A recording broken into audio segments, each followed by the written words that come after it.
Hello दोस्तों, आज जो कहानी मैं आपको सुनाने वाला हूँ ये एक रशियन जासूस की कहानी है। मूवी का नाम है रेड स्पैरो। चलिए कहानी की शुरुआत करने से पहले सब्सक्राइब कर लो यार, थैंक यू। कहानी की शुरुआत में हम देखते हैं दोस्तों कि एक वेरोनिका नाम की लड़की है। ये एक्चुअली में बैले डांसर है और ये अपनी मम्मी के साथ एक रेंटेड अपार्टमेंट में रहती है। इसकी मम्मी बहुत बीमार रहती है और ये ही बस उनकी केयर टेक करती रहती है। इसी टाइम दोस्तों हम लोग देखते हैं कि एक निक नैश नाम का आदमी है जो कि CIA का एजेंट है। ये अमेरिकन खुफिया एजेंसी है। ये एक इनक्रिप्टेड मैसेज इसको मिला है पार्क में किसी इन्फॉर्मर को मिलने का, पर ये वहाँ जाता है पर पार्क में पुलिस पेट्रोलिंग कर रही होती है, तो ये जान बचा के बस उसको भगाने के लिए गोलियाँ बरसानी शुरू कर देता है जिससे वो भाग जाए और खुद पकड़ा जाता है। दोस्तों अब हम वापस वेरोनिका की तरफ आते हैं। ये बैले डांस कर रही है अपने डांसर पार्टनर के साथ। इसी टाइम पे देखते हैं गलती से इसका पार्टनर जो होता है इसकी टांग के ऊपर टांग रख देता है और इसकी टांग टूट जाती है उसी टाइम पे, जिसका इलाज कराने में इसके 3 महीने लग जाते हैं और इसका अंकल इससे मिलने आता है। दोस्तों इवान इसको कहता है कि बैलरीना, तुम्हारा थिएटर तुम्हारी मम्मी और तुम्हारा दोनों का खर्चा नहीं उठा पाएगा। तुम्हारे लिए एक ऑफर है जो कि मैं इस टेबल में रख के जा रहा हूँ, अगर तुम्हें चाहिए तो पढ़ लेना। वेरोनिका उनके जाने के बाद अपने अंकल के जब लिफाफा खोलती है तो एक टेप रिकॉर्डर होता है और फोटो में होती है कुछ। वो देखती है कि एक्चुअली में उसकी फेलो होती है डांसिंग की सोनिया, वो जो लड़का जिसके साथ वो डांस करती है, ये लोग मिल के प्लान करते हैं इसके ऊपर चोट देने का, क्योंकि वो दोनों एक दूसरे को प्यार करते थे। अब ये चीज़ जब इसको पता चलती है तो ये जाती है अपने साथ एक स्टिक लेके और देखती कि वो दोनों आपस में इन्वॉल्व थे और स्टिक से दोनों को बहुत मारती है और वहाँ से चली जाती है। दोस्तों जब ये वापस अपने घर आती है तो देखती है उसकी मम्मी गिरी पड़ी है और बताती है कि एक्चुअली में थिएटर वालों ने पैसे देने से मना कर दिया घर के लिए। अब इसका अंकल इवान फिर से आता है इसके पास, कहता है कि तुम चाहो तो तुम्हारे लिए एक छोटा सा काम है, इसके तुम्हें अच्छे खासे पैसे मिलेंगे। मैं एक्चुअली में एक जासूस हूँ और तुम्हें एक छोटा सा काम करना है जासूसी का। एक आदमी को इम्प्रेस करके रूम तक लाना है अपने और अपने साथ इन्वॉल्व करना है।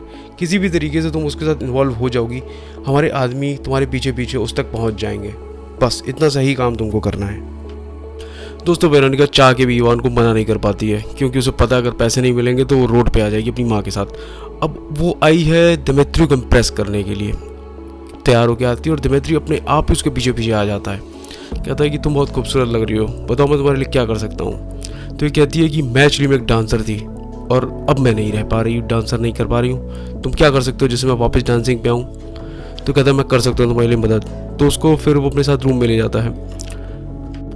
दिमित्री दोस्तों उसको अपने साथ रूम पे ले जाता है और वो इंतज़ार कर रही होती है कि जल्दी कोई आएगा, तो लेकिन जब तक कोई आता है वो बहुत देर हो जाती है। इसका जब तक रेप हो जाता है तब जाके कोई आता है और उसका गला दबा के उसको मार देता है। उसको अपने साथ फिर वेरोनिका कहता है चलो। दोस्तों वेरोनिका उसके साथ जैसे तैसे बाहर निकलती है तो गार्ड आता है, तो वही आदमी उसको भी गोली मार के उसे वहाँ से ले जाता है। अब वेरोनिका बहुत डरी हुई है कि ये सब हो क्या गया एकदम से। तो उसे पता चलता है कि एक्चुअली में ये रशियन जासूसी कंपनी है और इवान उससे कहता है कि तुमने बहुत अच्छा काम किया है, मैं तुम्हें आगे की ट्रेनिंग देना चाहता हूँ, तुम अपनी मम्मी की केयर ना करो। तो मना करती है, लेकिन वो कहता है कि नहीं, तुम्हारे पास ऑप्शन नहीं, क्योंकि वरना सब मिलकर तुमको मार डालेंगे, क्योंकि तुम्हें सब पता चल चुका है। दोस्तों वेरोनिका को बहुत दूर कहीं पे ट्रेनिंग के लिए भेज दिया गया है। वो वहाँ पे ट्रेनिंग पे पहुँची है। वहाँ पे पहले ही दिन इसको किसी लेडी से मुलाकात होती है जो इनकी ट्रेनिंग इंस्ट्रक्टर होती है सबकी। वो सबका ट्रेनिंग लेती है और सबको बुला के ट्रेनिंग में पहले ही दिन जब स्टूडेंट सब सामने होते हैं तो बोलती है कि आप सबको अनड्रेस होना है।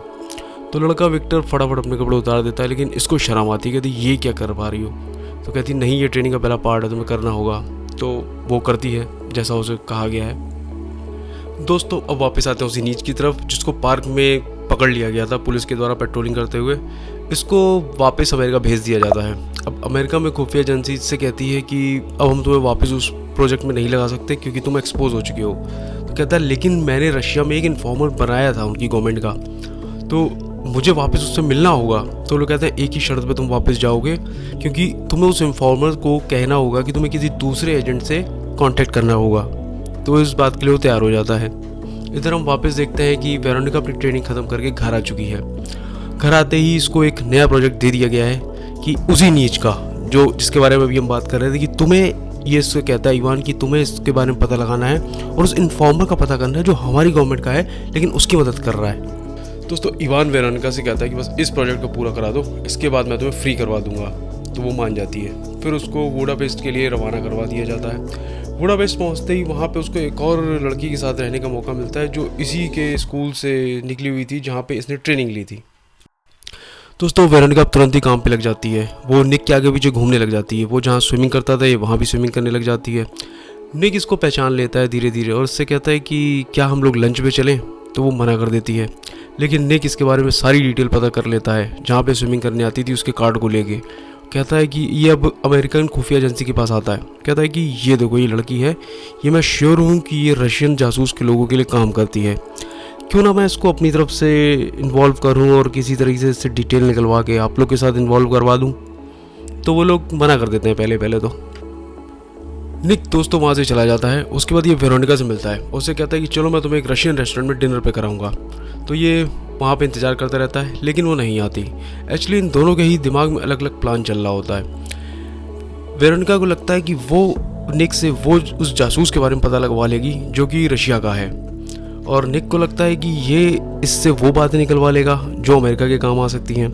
तो अब जब वो उसके पूल के बाहर इंतज़ार कर रही होती है और वो आता है तो ये पीछे से उसके घर चली जाती है और देखती है कि उसके घर पे ऑलरेडी कोई आगे गया हुआ होता है। तो वहाँ से उसका एक ग्लास कलेक्ट कर लेती है कि ज़रूर ये ग्लास उस आदमी का होगा जो इन्फॉर्मर इसका था। ये ग्लास वहाँ से लेके चली जाती है।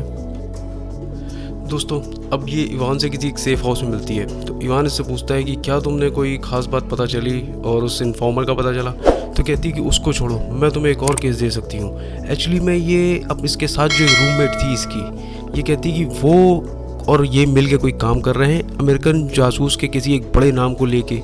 तो ये हैरान रह जाता है, तुम्हें किसी और काम में इन्वॉल्व होने की ज़रूरत नहीं थी, इतना बोल के चला जाता है। दोस्तों ये वहाँ से चला जाता है। अब जब ये वापस आती है तो मार्टा उससे कहती है तुमने मेरे बारे में क्या बातें लीक करी है, तुम्हें पता है सब मेरी जान के पीछे पड़ जाएंगे, तुम्हारा एक अलग काम था, मेरा एक अलग काम है, तुम्हें मेरी बातें लीक करने की ज़रूरत नहीं थी। तो कहती है कि मैं अब इनमें से किसी पे विश्वास नहीं कर सकती हूँ क्योंकि मेरे सामने ही एक मर्डर हुआ था। अब जब इतनी बात उसने बता दी है जो उसके साथ हुआ था तो ऑलरेडी इसकी जान पे खतरा भी बन चुका है।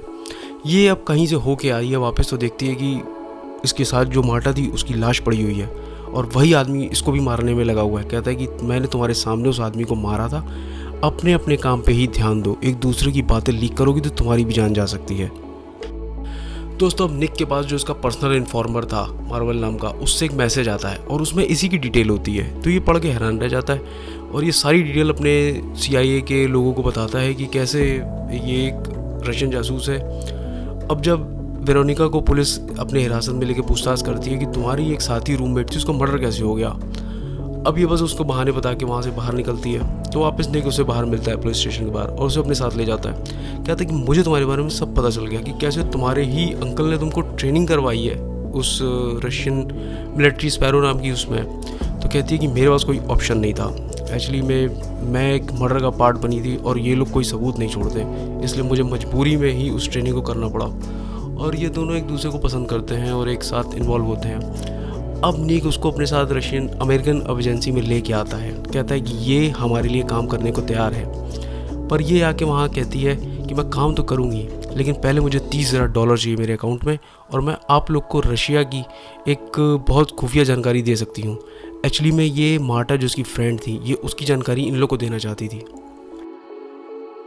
वेरोनिका दोस्तों CIA को विश्वास दिला देती है कि वो उन्हें एक ऐसी इन्फॉर्मेशन ला के देगी जो उनके पास पहले कभी नहीं रही होगी। एक्चुअली में ये इसकी जो रूम पार्टनर पहले थी वो जिस प्रोजेक्ट में लगी हुई थी जिस लड़की से मिलने के लिए, ये उसके पास जाती है और कहती है कि मैं वही हूँ जिसका तुमको इंतज़ार था, मुझे सारी डिटेल दे दो, मैं तुम्हें पैसे दे दूँगी। अब स्टेफनी उसको अपने साथ लेके आ जाती है और उन्हें वो डिस्क फ्लॉपी देती है जिसमें सारी डिटेल थी। अब डिस्क फ्लॉपी बदल दी जाती है क्योंकि इसके साथ CIA थी। अब ये सैटेलाइट की सारी डिटेल ले जाके इनको दे देती है। अब ये पैसे लेके बाहर आ जाती है। अब CIA को पता है कि ये उनकी जासूस थी जो रशिया के साथ थी। तो ये अपना बैग छोड़ के चली जाती है। इसे डाउट हो जाता है कि CIA इसके पीछे पड़ी है। इतने में गाड़ी आके इसको मार के चली जाती है। अब जब उसकी जासूस पकड़ी जा चुकी है, ये अमेरिका को इस पर भरोसा हो चुका है, तो अब कहीं ना कहीं रशिया की एजेंसी को इसके ऊपर डाउट हो गया है कि ये झूठ बोल रही है, ये हमारे साथ भी धोखा कर रही है, उनके साथ भी धोखा कर रही है, ये एक धोखेबाज औरत है। ये लोग इसको इतने तरीके से मारते हैं, टॉर्चर करते हैं, इतना टॉर्चर करते हैं कि ये बिल्कुल चुपचाप कुछ बोल दे।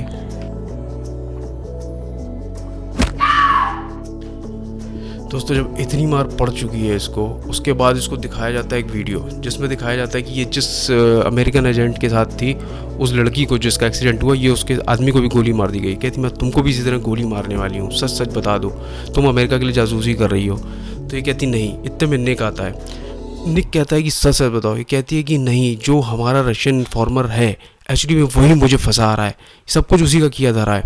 अब ये उसको यकीन दिला देती है कि वो बस उस इन्फॉर्मर के बहुत करीब पहुंच चुकी है, क्योंकि उसने उस आदमी को अपने प्यार के जाल में फंसा लिया है। मैं उससे बहुत जल्दी इन्फॉर्मेशन निकाल के तुमको बता दूंगी। ये सुन के उसको यकीन है कि चलो हाँ, वो उसको फिर वापस छोड़ देता है। दोस्तों वेरोनिका वापस अब बुडापेस्ट आई है, निक से मिलती है। निक पूछता है क्या हुआ। कहती कोई ऐसी दिक्कत नहीं है, लेकिन बस यार मुझे अब उस इन्फॉर्मर के बारे में बता दो, क्योंकि वो बताना बहुत ज़रूरी है, वरना वो सब मुझे मार डालेंगे। पर निक उसे उस इन्फॉर्मर के बारे में कुछ नहीं बताता, क्योंकि उसे कहीं ना कहीं इस पे यकीन नहीं है। अब ये उसके साथ रात में लेटी हुई थी, सुबह देखती है कि जो रशियन जासूस था, एजेंट जो सबको मारता था, वही आया हुआ है।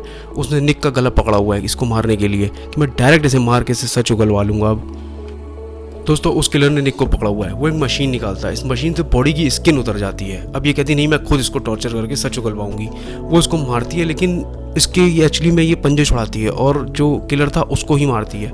दोनों मिल के जैसे जैसे उस किलर को मार देते हैं। दोस्तों उस किलर को मारने के चक्कर में इन दोनों को हॉस्पिटलाइज होना पड़ जाता है। अब ये देखती है कि रशिया का टॉप का एजेंट आया हुआ है इनसे मिलने के लिए। तो हैरान रहती है कि आप कौन है, और ये क्योंकि इसने देखा हुआ था ट्रेनिंग के टाइम पे इनको। तो ये बताता है कि मैं तुम्हारे अंकल का बॉस हूँ, और मैं जानता हूँ कि तुम जिसके बारे में पूछ रही हो, जिसके बारे में पता लगाना चाहती हो, वो कौन है। ये बताता है कि एक्चुअली में बहुत टाइम पहले मेरी वाइफ थी, उसका अमेरिका में इलाज होना था, लेकिन मेरे लोगों ने मुझे मना कर दिया, क्योंकि तुम एक हमारे इन्फॉर्मर हो, इस वजह से तुम्हारा इलाज नहीं हो पाएगा। मेरी वाइफ मर गई। उसके बाद से मुझे लगा कि मुझे अमेरिका के लिए काम करना चाहिए। मैं ही वो एजेंट हूँ जिसको तुम ढूंढ रही हो, मैं ही वो आदमी हूँ जिसके लिए पूरी रशिया पीछे पड़ी हुई है इन्फॉर्मिंग के बारे में, और मैं रशिया का ही टॉप जासूस हूँ। तुम्हारे पास दो ऑप्शन है अब, या तो तुम मेरे बारे में रिवील करके खुद वहाँ की टॉप की वो बन सकती हो और तुम्हें अच्छी पोजीशन मिलेगी, या फिर तुम चुपचाप इसके साथ भाग के कहीं अपनी लाइफ सेटल कर सकती हो। अब ये तुम्हारे फैसला तुम्हारे हाथ में है। दोस्तों अब ये जनरल इसको बताता है कि एक्चुअली में तुम्हें स्टार्टिंग से ही फ्री होना चाहिए था, तुम्हारे अंकल ने ही तुमको जानबूझ के फंसाया है, पता नहीं क्यों, लेकिन मैंने ही फिर तुम्हारी सारी डिटेल निकाल के निक को दी थी कि इसके बारे में पता करो। अब तुम्हारे हाथ में फैसला है, मैं यहाँ से जा रहा हूँ, क्योंकि मैंने बहुत अपनी लाइफ बिता ली है, अब मुझे डर नहीं लगता अगर तुम मेरा नाम भी सबको बता दो तो। इतना बोल के वहाँ से चला जाता है। अब ये रशियन एजेंसी के टॉप के बंदों से मुलाकात करती है। कहती है कि मैं आपको सारी डिटेल दे सकती हूँ कि वो छुपा हुआ एजेंट कौन है, लेकिन इसके बदले में आपको मुझे बहुत ही सेफली अपनी मम्मी के साथ आपको पहुँचाना होगा, तभी मैं सारे सबूतों के साथ उसका नाम दूँगी। दोस्तों अब जब वेरोनिका को रशियन एजेंसी लेके आती हैं और दूसरी तरफ से अमेरिका उस रशियन खुफिया एजेंट को लेके आती हैं, सामने देखती है वो निक है, इसका अंकल। अब वो दोस्तों इसके अंकल को फंसाने में वेरोनिका का ही हाथ है। स्टार्टिंग में आपने देखा होगा जब वो ग्लास बदलती है, तो वो ग्लास एक्चुअली में जो रियल एजेंट था उससे हटा के निक के हाथ का ग्लास वहाँ जाके सेटअप कर देती है। और स्टार्टिंग में जब ये $30,000 उनसे मांगती थी जब अमेरिकन एजेंसी से, वो भी वो अपने अंकल के नाम से ही ट्रांसफ़र करवाती है। हर तरफ से स्टार्टिंग से ही ये सेटअप कर रही थी अपने अंकल को फंसाने के लिए। अब जब इसका दोस्त निक ये जानता है कि ये वो एजेंट नहीं है, क्योंकि ये तो कई बार उनके साथ सौदे करता आ रहा था, अब इसके अंकल को ही रशियन एजेंसी अपने साथ ले जा रही है उस खुफिया इन्फॉर्मर मान के। अब जब वो जा रहा होता है, इसी टाइम पे रशियन स्नाइपर उसको गोली मार देते हैं। और दूसरी तरफ हम देखते हैं कि इसको बहुत ही टॉप का सम्मान दिया जा रहा है कि तुमने एक बहुत अच्छा काम किया, जबकि ये जो जनरल बैठे हुए हैं यही वो इन्फॉर्मर थे। ये सब जानते हैं एक दूसरे के बारे में, लेकिन फिर भी शांत हैं। अब ये बैठी हुई है बिल्कुल शांति से अपनी लाइफ से दूर। अब ये इंतज़ार कर रही थी किसी फ़ोन कॉल का, तभी वो फ़ोन कॉल आता है। एक्चुअली में ये उसी का फ़ोन कॉल था, ये जिसको सच में पसंद करने लग गई थी, निक को। Thank you.